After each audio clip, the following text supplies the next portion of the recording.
하는 과천 사람들의 이야기를 들어보겠습니다. 박수로 유명 소개. 네, 한 박수로 맞아주십시오.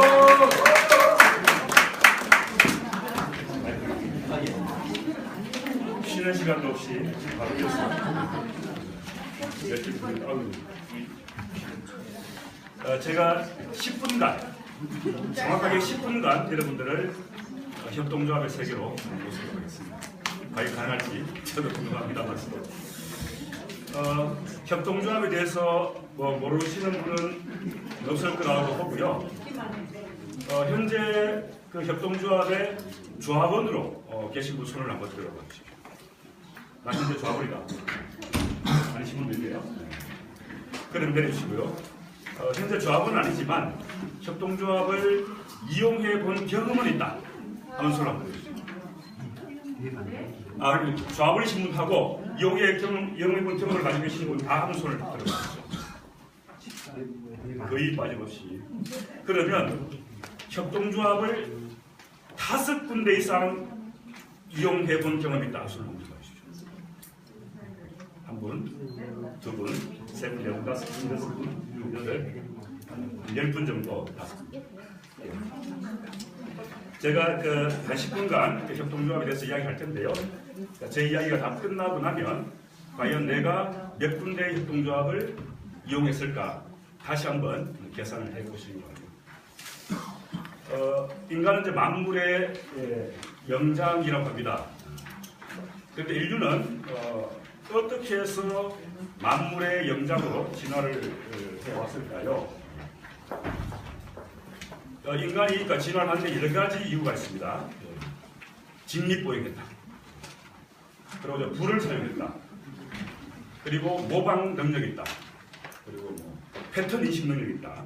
그리고 말을 사용할 줄 안다. 여러 가지가 인류가 진화해온 이유로 꼽히고 있습니다. 그런데 이런 생물적이고 자연적인 원인 내에도 인류가 이렇게 발달된 문명을 형성하면서 진화해온 핵심적인 요소가 한 가지 있습니다. 그게 바로 사회. 다시 말해서 공동체를 구성했기 때문에 인류가 이렇게 문명을 발달시킬 수 있었습니다. 근데 사회는 어떻게 운영이 될까요? 사회는 무엇으로서 운영이 되겠습니까?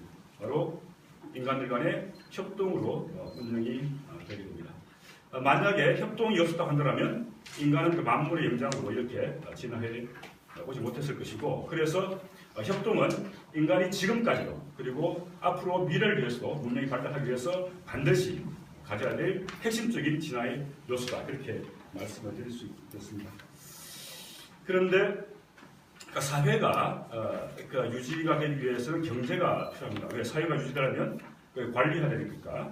원래 경제라는 말이 가정관리라는 말에서 이코노미가 나왔던 것이거든요. 그래서 바로 사회를 관리하는 것이 바로 경제입니다.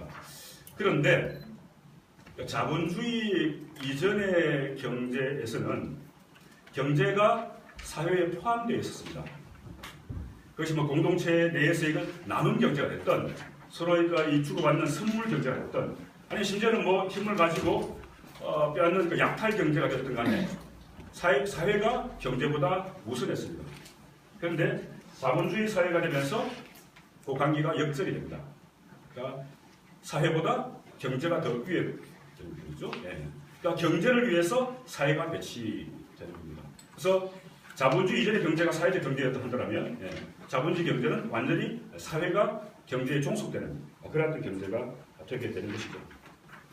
그런데 그러다 보니까 사실 자본주의도 거대한 사회적 분업의 결과입니다.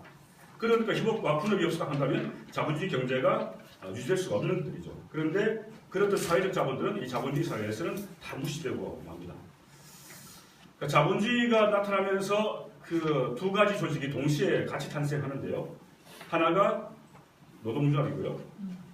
또 하나가 협동조합입니다.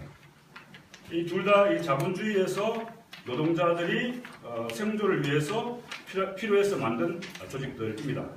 그런데 이 노동조합이 공장 안에서 정당한 대가를 받기 위해서 만들어진 조직이라고 한다면, 협동조합은 공장 바깥에서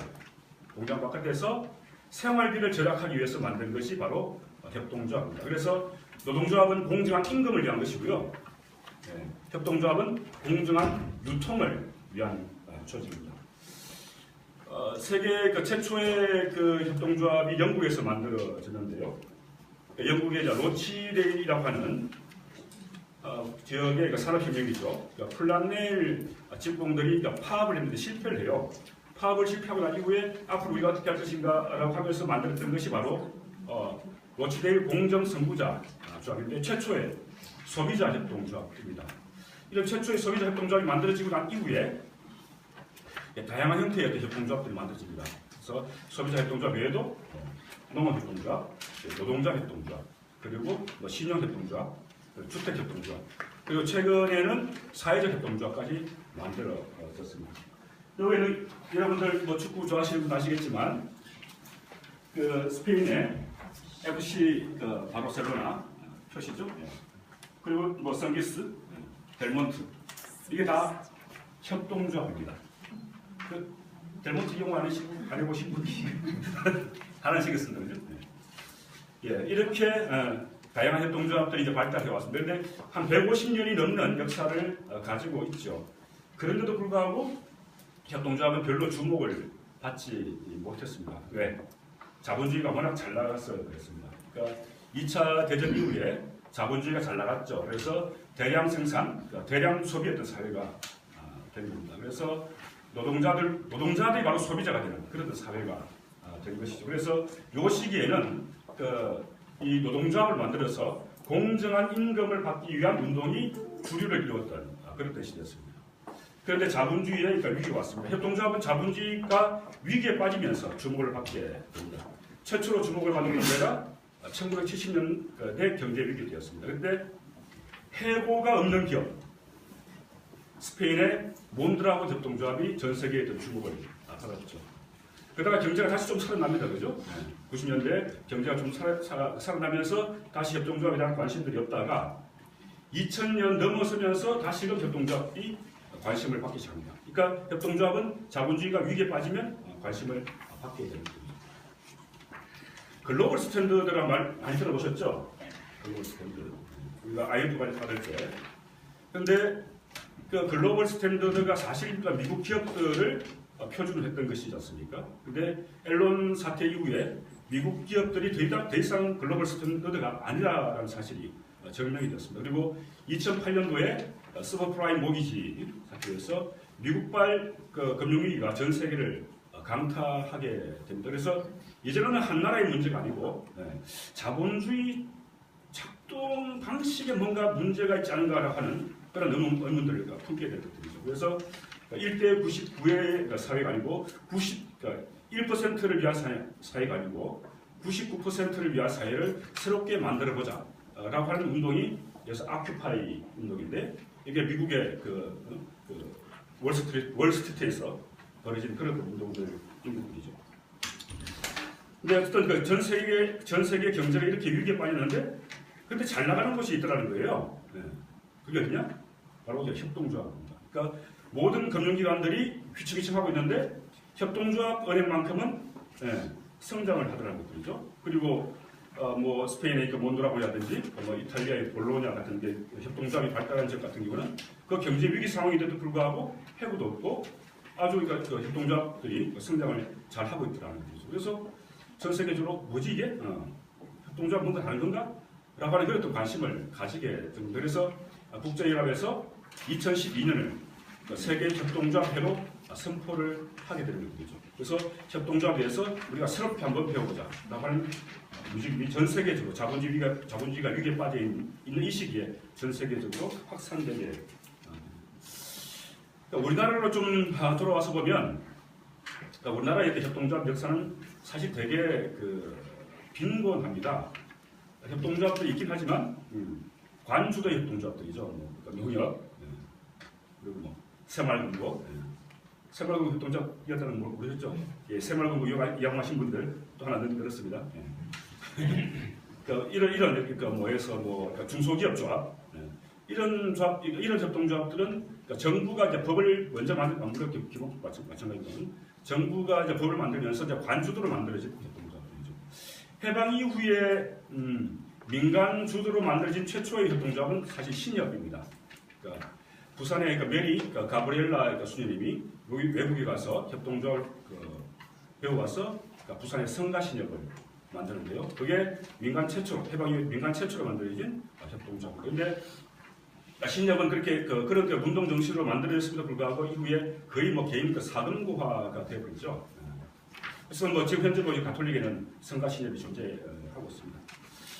그리고 민간 주도로 본격적으로 협동조합이 된 것은 바로 생협입니다. 생협. 생협도 처음엔 되게 힘들었죠. 힘들었는데 생협끼리 연대를 하면서 현재와 같이 발달된 모습을 보여주고 있습니다. 이제 과천으로 들어보겠습니다. 2012년도에 12월 달에 협동조합 기본법이 발효되고 난 이후에 2년밖에 안 됐지만 무려 7,000개 가까운 협동조합이 만들어졌습니다. 근데 그 중에서 과천에서는 23개의 협동조합이 새로 만들어졌습니다. 상당히 놀라셨죠? 네. 많이 만들었습니다. 그런데 과천에는 이렇게 새롭게 만들어진 협동조합 이전에도 이름은 협동조합이라는 이름을 달지 않았지만 협동조합 방식으로 운영되어 온 때가 있었습니다. 대표적인 것이 바로 공동육아 어린이집이죠. 공동육아 어린이집은 학부모들이 돈을 모아서 자격을 만들어서 이 교사를 초빙해서 운영, 그러니까 조합원 방식으로 그렇게 운영되어 왔고 상당히 발달되어 있죠. 과천 같은 경우는. 그래도 과천에는 생협이 매장이 무려 4군데나 있습니다. 그래서 이런 23개의 새로운 협동조합 이전에도 과천 같은 경우는 협동조합이 발달할 수 있는 토대가 이미 그전에 형성되어 있었다라고 볼 수 있겠습니다. 23개 협동조합을 다 소개시켜 드릴 수는 없습니다. 여러분들 가지고 계신 자료에 이것을 한번 보시고요. 몇 군데만 간단하게 소개를 하도록 하겠습니다. 말카페 통은 잘 아시죠? 조금 더 회의가 있을 텐데. 이게 말카페 통 같은 경우는 음식점일 뿐만 아니고 사실 과천에서는 문화 공간으로서의 의미를 함께 가지고 있습니다. 과천 상인협동조합에서 만든 과천 찬방 있죠. 음식을 만들어서 집 앞으로 배달하는 것인데 여기는 과천에서 음식점을 하는 사업주들이 만든 협동조합입니다. 그 외에도 원예협동조합도 2군데 있는데요. 나눔이 그리고 하늘타기. 여기는 집에서 베란다 정원 또는 도시농업을 하기 위한 용기를 제작해서 공급하는 그런 협동조합. 그리고 전래놀이 지도사들이 만든 협동조합도 있는데요. 창의놀이 협동조합이 있습니다. 그래서 놀이를 통해서 아이들의 창의력을 키워주기 위한 활동, 그런 활동들을 현재 하고 있습니다. 그런데 과천에는 이런 협동조합 외에도 사회적 경제 조직이 있습니다. 바오밥이 대표적이죠. 그러니까 식생활 개선 네트워크, 교육 네트워크에서 중심이 돼서 만든 마을 기업이죠. 그 외에도 이런 마을 기업 외에도 조금 성격은 좀 달리하지만 대한 경제를 지향하고 있는 곳이 있습니다. 바로 품앗이죠. 지역 화폐. 그러니까 품앗이는 한국에서 발행하는 중앙화폐를 쓰지 않고 지역 자체의 지역 화폐를 쓰면서 대안의 공동체를 만들려고 하는 그런 시도를 하고 있습니다. 이렇게 보면 과천 같은 경우는 이 풀뿌리 경제 공동체, 그러니까 사회적 경제 생태계를 만들어낼 수 있는 유리한 조건들이 사실 있는 지역이라고 할 수가 있습니다. 이 풀뿌리 경제 공동체에도 과천 같은 경우는 공동체성이 상당히 발달되어 있는 지역입니다. 인구가 자꾸 밀집되어 있죠. 아마 여러분들도 마찬가지일 텐데 저는 그렇습니다. 1시간만 우물터나 어디서 있으면 적어도 한 20명한테는 무조건 1시간에 이 고개 숙여서 인사를 해야 되는 그렇죠? 그렇게 서로 되게 친밀한 지역이 과천이죠. 그리고 아까 저희 공동육아 이야기했습니다만 교육 공동체가 상당히 발달됐습니다. 대안학교도 있고 방과학교도 있고 학교 운영위원회도 상당히 잘 운영되고 있죠. 그 외에도 여기 있습니다만 좋은 아빠들의 모임도 상당히 활성화되어 있는 적이 발생합니다. 그러니까 공동체적 그리고 그 외에도 종교적으로도 공동체성이 상당히 발달된 적이 사실 발생합니다. 그러니까 과천의 종교기관들이 지역사회의 봉사활동을 비롯해서 여러 가지 활동들을 많이 하고 있습니다. 그래서 과천에 이런 다양한 공동체들이 존재하고 있습니다. 그래서 이런 공동체들 사이에서 문을 조금 열어서 서로가 교류를 할 수 있다고 한다면 과천은 작지만 작은 공동체 공화국을 만들 수 있는 그런 지역이라는 생각들을 좀 해봅니다. 예, 10분이 되었습니다. 다시 자 묻겠습니다. 지금 제가 짧게 이야기를 했지만 내가 협동조합을 5군데 이상 이용해 본 것 같다라고 생각하시고 다시 한번 생각해 주십시오. 예, 상당히 많습니다. 예, 델몬트 스기스 기본적으로 그렇게 말입니다. 예, 맞습니다. 그러니까 협동조합은 사실 멀리 있는 것이 아니고 이렇게 우리 생활 속에서 경험할 수 있는 것이 협동조합이었는데 사실 협동조합을 되게 어렵게 생각을 해왔던 분들이죠. 그래서 여러분들 협동조합 쉽게 만들 수 있습니다. 그러니까 의지를 가지고 마음에 맞는 사람들 그리고 아이디어만 있으면 5명만 있으면 협동조합 쉽게 만들 수 있습니다. 그래서 동아리를 협동조합으로 만들 수도 있어요. 그러니까 창의놀이 협동조합 같은 경우가 또 전래놀이 지도하시는 분들끼리 동아리에 있다가 협동조합 전환하는 케이스죠. 그리고 지금 이제 학교에 매점이 없어서 아이들이 먹을 게 없다라고 고민하시는 학부모들이 계신데 학교의 매점을 협동조합으로 운영할 수도 있죠. 그래서 이건 학교 운영에 의해서 우리 협동조합을 만들어보자 라고 결정만 하면 학교 매점을 협동조합을 만든 것은 시간 줄먹기로 만들 수 있을 거라 그렇게 생각합니다. 협동조합을 영어로 이야기하면 코오퍼레이티브라고 합니다. 함께 운영한다. 그렇죠? 함께 운영, 코오퍼레이티브.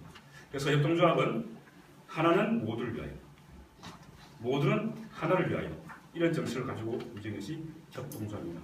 협동조합 여러분의 것으로 만드십시오. 감사합니다.